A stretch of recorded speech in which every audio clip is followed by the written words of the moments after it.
Ja, vi snakker med Thomas Hørlyk, træner for Ringkøbing. I har lige spillet uafgjort, og det betyder jo så desværre, at I ikke rykker i ligaen eller får kampe om det.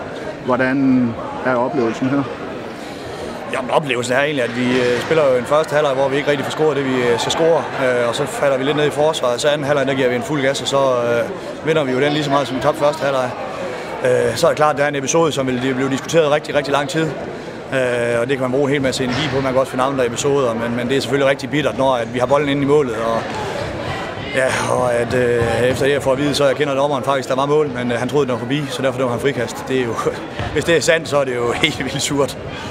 Ja, og det her det var jo så din sidste kamp for Ringkøbing. Hvordan var det?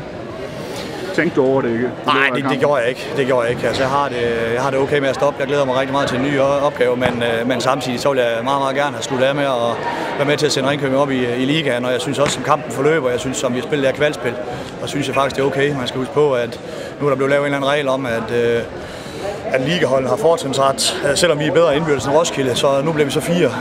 Men altså, regler, og det var ens for os, hvis vi har spillet ligaen. Men jeg vil gerne slutte af med at sende i ligaen, helt sikkert. Og derfor er jeg selvfølgelig også følelsesmæssigt berørt lige nu. Yep. Jeg vil egentlig se mange